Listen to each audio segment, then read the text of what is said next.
వచ్చి చేసిన ప్రసంగం మీద, అందులోని డొల్లతనం మీద, అందులో చెప్పిన పసలేని విషయాల మీద, అందులో చెప్పిన పచ్చి అబద్ధాల మీద ఈరోజు మా పార్టీ తరపున శాసనసభలో గౌరవనీయులు మాజీ మంత్రివర్యులు సూర్యాపేట శాసనసభ్యులు పెద్దలు జగదీశ్వర్ రెడ్డి గారు మాట్లాడడం మొదలుపెట్టి కేవలం 10 నిమిషాలు కూడా కాకముందే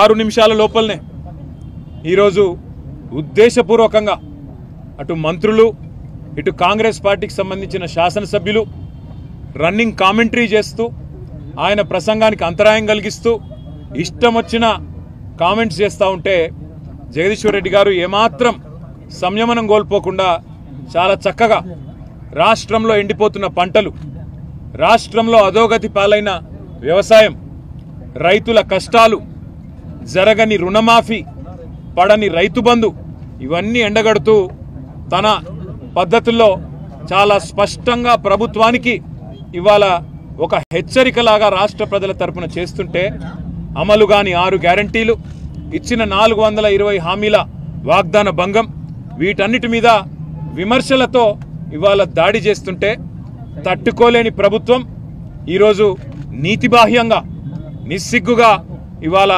కేవలం అబద్ధాల మీద ఆధారపడే ఈరోజు మా గౌరవ సభ్యులు జగదీశ్వర్ రెడ్డి గారిని అనని మాటను అన్నట్టుగా చిత్రీకరించి ఇవాళ సస్పెండ్ చేసే ప్రయత్నం చేసింది. ఇవాళ 2 ముఖ్యమైన విషయాలు ఇక్కడ మేము చెప్పాల్సింది. జగదీశ్వర్ రెడ్డి గారు ఒక్కటంటే ఒక్క మాట కూడా, ఒక్క పదం కూడా అన్పార్లమెంటరీ మాట శాసనసభలో మాట్లాడలేదు. కేవలం అన్నది ఒకటే ఒక్క మాట. ఏమన్నారు ఆయన? స్పీకర్ గారు, మీరు మాకందరికీ తండ్రి లాంటి వారు, మీరు మా అందరి తరపున అక్కడ ఉన్నారు, మా అందరి హక్కులు మీరే కాపాడాలి అని ఆక్రోశం వ్యక్తం చేశారు. దాంతోపాటు ఎక్కడా కనీసం ఒక్క మాట కూడా స్పీకర్ గారిని అగౌరవంగా పొరపాటున కూడా పెద్దలు జగదీశ్వర్ రెడ్డి గారు అనలేదు. కానీ ఇవాళ అనని మాటను అన్నట్టుగా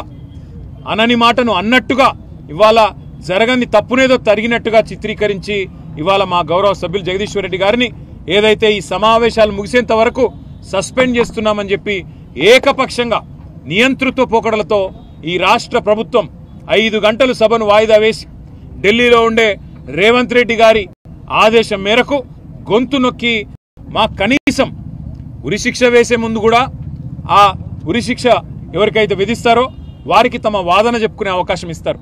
కానీ జగదీశ్వర్ రెడ్డి గారి కనీసం తాను చేసిన తప్పేంది, నేను ఏం మాట్లాడినా తప్పు మాట అని కనీసం వివరణ అడగడానికి కానీ, అవసరమైతే మా నాయకుడు, మా పెద్దలు, ప్రతిపక్ష నాయకులు, తెలంగాణ సాధించిన పెద్దలు గౌరవనీయులు కేసీఆర్ గారు మాకు స్పష్టంగా ఆదేశం ఇచ్చినారు. స్పీకర్ గారు పెద్దవారు, ఒకవేళ ఆయన బాధపడి ఉంటే ఏం పర్వాలేదు, మీరు విచారం వ్యక్తం చేయండి, తదనంతరం సభను సజావుగా జరిగేటట్టు సహకరించండి అని చెప్పి మాకు ఆదేశం ఇచ్చినారు. ఆ మాట మేమందరం కూడా, శాసనసభ్యులందరం కూడా పోయి స్పీకర్ గారికి, శాసనసభ వ్యవహారాల మంత్రి శ్రీధర్ బాబు గారికి కూడా స్పష్టంగా చెప్పొచ్చినాం. సార్, మాకు మైక్ ఇవ్వండి, మేము నిజంగానే ఏదైనా పొల్లు మాట మాట్లాడింటే అవసరమైతే టీవీ పెట్టి శాసనసభలో చూపెట్టండి, సభ్యులందరికీ అన్ని పార్టీల అభిప్రాయాలు తీసుకోండి. ఇట్లాంటి ప్రతిష్టంభన ఏర్పడ్డప్పుడు మూడ్ ఆఫ్ ద హౌస్ తీసుకుంటారు, అన్ని పార్టీల అభిప్రాయాలు తీసుకుంటారు. అవసరమైతే స్పీకర్ గారి ఛాంబర్లో ఒక సమావేశం పెట్టి ఈ ప్రతిష్టంభన తొలగించడానికి ప్రయత్నం చేస్తారు. ఒకవేళ ఏదైనా మాట దొర్లింది అని మీరు భావిస్తే మా సభ్యులు హుందాగా ముందుకొచ్చి విచారం వ్యక్తం చేయడానికి కూడా సిద్ధంగా ఉన్నాము. మా నాయకుడు చెప్పారు, మేము అనలేదు, తప్పు మాట అనలేదు, ఒక్క మాట కూడా పొల్లు మాట మాట్లాడలేదు.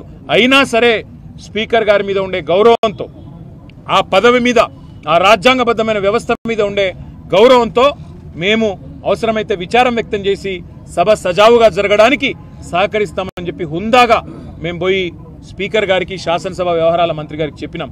కానీ ఇవాళ చేయని తప్పుకు ఈరోజు మొత్తం సెషన్ అంతా కూడా సస్పెండ్ చేస్తున్నామని చెప్పి ఏకపక్షంగా అక్కడ మా పెద్దలు హరీష్ రావు గారు రిపీటెడ్గా అడుగుతానే ఉన్నారు, మా పార్టీ తరఫున మా వాదన చెప్పనివ్వండి, మేము చెప్పాలనుకున్నది వినండి అని చెప్తే కూడా వినిపించుకోకుండా కేవలం కాంగ్రెస్ పార్టీ శాసనసభ్యులు ఒక 4-5గురితో మాట్లాడించి, ఒక 3-4 మంత్రులతో మాట్లాడించి, ఇక అది మాత్రమే మూడ్ ఆఫ్ ద హౌస్ అన్నట్టు, వాళ్ళు చెప్పిందే వేదం అన్నట్టు, వాళ్ళు చెప్పిందే సత్యం అన్నట్టు ఇవాళ ఏకపక్షంగా